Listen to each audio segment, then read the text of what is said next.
যাদের চরিত্র এমন এখন পর্যন্ত মানুষের সাথে ব্যভিচারের সাথে সংশ্লিষ্ট হয়ে আছেন, তারা আজকে পরিবর্তন হন, ফিরে আসুন। আল্লাহ তাবারাক ওয়া তাআলার কাছে আপনি ক্ষমা প্রার্থী হন, ভিক্ষা চান আল্লাহর কাছে।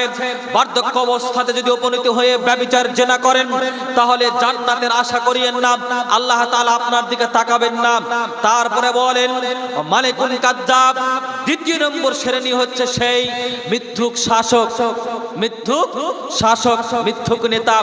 যে কোনো পৃথিবীর মানুষ, হোক সে মেম্বার, হোক সে কাউন্সিলর, হোক সে চেয়ারম্যান, হোক সে এমএলএ, হোক সে এমপি, হোক সে মন্ত্রী, হোক সে প্রধানমন্ত্রী, হোক সে রাষ্ট্রপতি, যেই কোনো দায়িত্বশীল নেতা নেতৃত্ববৃন্দ আছেন, যে বা যারাই মিথ্যার প্রশ্রয় নিয়ে সমাজকে চলাই, জাতির সাথে প্রতারণা করে, মিথ্যার আশ্রয় নিয়ে, এদের সাথে আল্লাহ তাবারাক ওয়া তাআলা কিয়ামতের মাঠে তাকাবেন না, এদের সাথে আল্লাহ তাবারাক ওয়া তাআলা কিয়ামতের মাঠে কথা বলবেন না। 3 নম্বর ব্যক্তি সে ওয়াইল মুস্তাকবির, আপনার অহংকারী দারিদ্র, ওয়াইল মুস্তাকবির, অহংকারী দারিদ্র।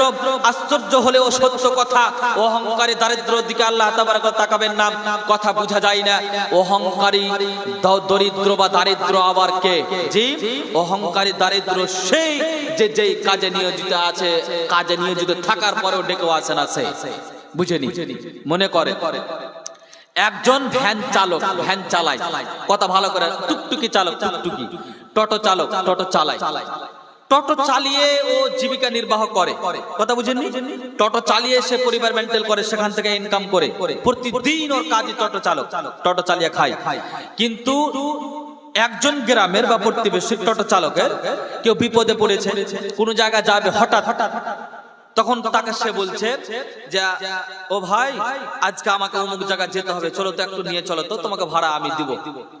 হতে পারে কোনো একটা কারণে তার সাথে বিদ্রুপ হিংসা ছিল, বিরোধিতা ছিল, হয়ে যেতে পারে, এটা আমি একটু মানে বাড়িয়ে বলছি আর কি, হয়ে যেতে পারে। এইরকম অবস্থা থাকার কারণে, অমিল থাকার কারণে, মনের মিল থাকার না কারণে ও বলছে না, তোমাকে নিয়ে যাবো না, আমি যদি অটো না চালাই কি খেতে পাবো না? আমি যদি অটো না চালাই তাহলে কি খেতে পাবো না? অথচ অটো চালিয়েই খাচ্ছে। এই ধরনের অহংকারী দরিদ্র ব্যক্তি, এদের সাথে আল্লাহ তাবারাক ওয়া তাআলা কথা বলবেন না, অথবা তার দিকে তাকাবেন না। রাজমিস্ত্রির কাজ করি, আমি বলেছি যে আমার একদিন কাজে লাগবে, ভাই চলো তো কাজটা করে দিয়ে এসো, একটু কাজ আছে, একদিনে হয়ে যাবে বা দুদিনে। তখন ও বলছে না, তোমার কাজ করবো না। কেন? তোমার কাজ যদি না করি তাহলে খেতে পাবো না। বুঝতে পারলেন?